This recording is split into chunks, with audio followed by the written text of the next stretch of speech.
Halo semuanya, nama saya Cika Olivia. Di sini saya akan mempresentasikan tentang statistik deskriptif. Jadi sebelum ke materi, saya akan memperkenalkan anggota kelompok saya. Dan sebelum saya melanjutkan ke materi, saya akan membahas tentang interpretasi data. Jadi interpretasi data ini merupakan proses memahami dan memberikan makna terhadap data yang telah dianalisis. Jadi tujuannya itu buat menjelaskan hasil perhitungan statistik agar dapat dipahami dengan jelas. Oke, kalau selanjutnya, jadi statistik deskriptif itu teknik mengumpulkan, meringkas, dan menyajikan data dalam bentuk tabel, grafik, dan ukuran seperti rata-rata. Nah, dalam statistik bisnis ini, metode ini tuh bertujuan buat ngebantu perusahaan memahami kondisi data sehingga dapat menjadi dasar dalam pengambilan keputusan yang lebih tepat. Terus untuk tujuannya itu ada 4, dimana untuk menjelaskan hasil analisis, menemukan makna dari data, menghindari kesalahpahaman data, dan mendukung pengambilan keputusan. Lalu ada komponen statistik bisnis. Komponennya ada 4. Yang pertama ada ukuran pemusatan data, ukuran penyebaran data, dan penyajian data. Nah, untuk pemusatan data sendiri ada 3. Yang pertama mean, median, dan modus. Mean sendiri ini adalah rata-rata, jadi banyaknya jumlah seluruh nilai dibagi banyaknya sampel. Terus untuk median sendiri itu nilai tengah, jadi data diurutkan lalu dibagi 2. Terus untuk modus sendiri itu nilai dari angka paling banyak. Terus untuk penyebaran data itu ada 5. Yang pertama ada standar deviasi, di mana untuk mengukur seberapa jauh nilai data tersebut tersebar dari rata-ratanya. Terus ada variance, di mana rata-rata kuadrat selisih dengan rata-ratanya. Terus ada nilai min dan max, di mana nilai terendah dan tertinggi pada data. Terus ada range ini selisih antara nilai minimum dan maksimum. Terus untuk kuartil itu pembagian data sama banyak gitu, sama besar. Untuk selanjutnya itu ada penyajian data, di mana dibagi menjadi 2, yaitu lewat grafik dan tabel distribusi frekuensi. Nah, untuk tabel distribusi frekuensi sendiri ini tuh merupakan alat statistik untuk menyusun data mentah dalam bentuk tabel dan kolom gitu, baris dan kolom ya, jadi berdasarkan interval kelas tertentu gitu. Nah, untuk grafik sendiri ini ada 2, dimana visual gitu, menampilkan visual. Jadi ada yang pertama itu histogram itu yang batang. Terus yang kedua ada pie chart itu yang bundar. Nah, terus interpretasi data dan kesalahpahaman data. Jadi skewness atau kemiringan itu dinyatakan positif kalau distribusinya itu condong ke kanan, sedangkan kalau negatif itu berarti condong ke kiri. Dan kalau misalnya simetris itu berarti distribusinya seimbang. Nah, untuk kesalahan umum sendiri ini penyajian grafik yang menyesatkan, penggunaan skala yang tidak tepat. Terus untuk pentingnya konteks, data ini harus sesuai dengan latar belakang. Terus interpretasi tanpa konteks ini dapat menimbulkan kesalahan. Nah, selanjutnya saya akan menutorialkan bagaimana cara memasukkan data-data mentah ke dalam SPSS. Berikut adalah hasil data penelitian dari pengaruh lifestyle, fashion involvement, dan persepsi harga terhadap keputusan pembelian pakaian di Tripzi Second Ponorogo.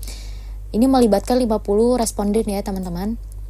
Terus ini untuk X1 sendiri, ini nih variabel yang mengukur pola hidup konsumen dalam berbelanja. Nah, hasilnya menunjukkan mayoritas 4-5, yaitu berarti setuju dan sangat setuju. Yang berarti hasilnya itu nunjukin bahwa responden memiliki gaya hidup yang sangat relevan dengan aktivitas belanja pakaian. Jadi mereka cenderung aktif nih ngikutin tren. Untuk X2 sendiri, ini mengukur seberapa jauh keterlibatan dan ketertarikan mendalam responden terhadap dunia fashion. Nah, dari hasilnya, kalau kita lihat itu dominannya di angka 4, bahkan ada yang 5 juga nih, berturut-turut 5.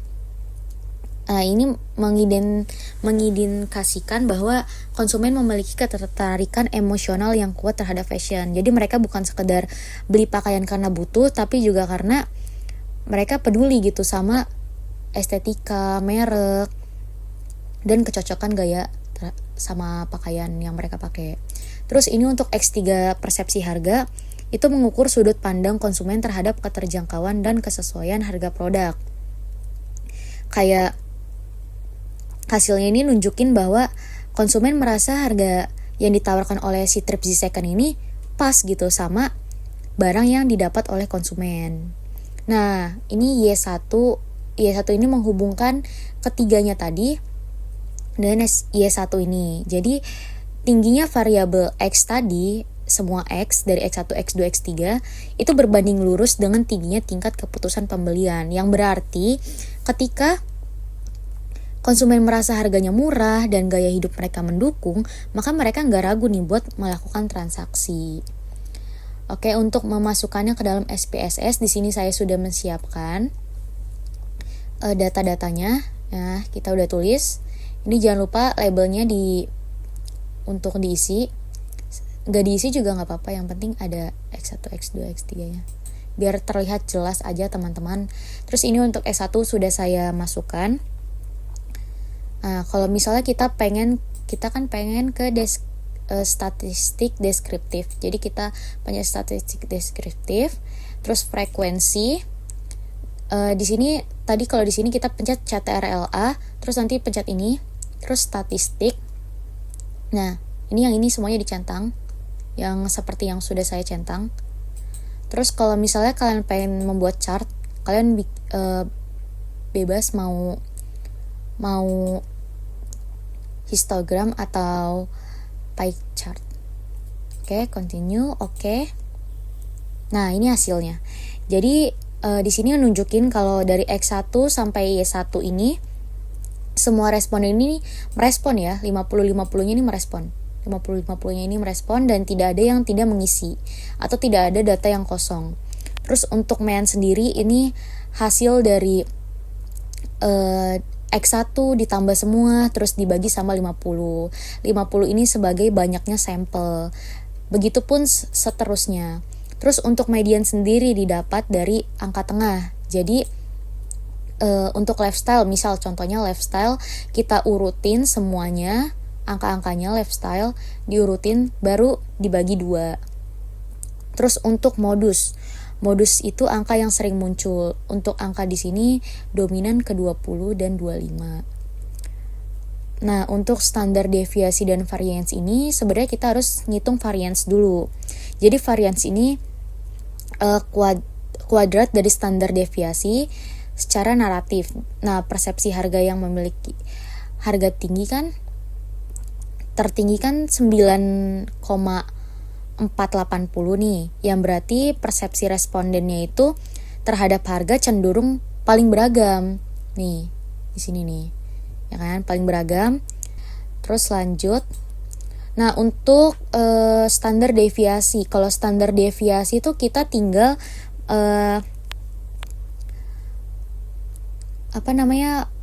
bikin akar dari 6815 ini. Akar dari 6815 ini yang ketemunya 2, 6, 1, 10, 50 ini. Terus untuk range dan nilai minimum maksimum. Jadi kalau di sini range-nya ketemunya 10, 10, 10. Nah, kenapa 10, 10, 10? Itu dari nilai maksimum dan minimumnya. Jadi rata-rata mereka selisihnya ini 10. Nah, terus untuk persentil ini 18, 20, 21, 23, 25 ini. Jadi seluruh yang tadi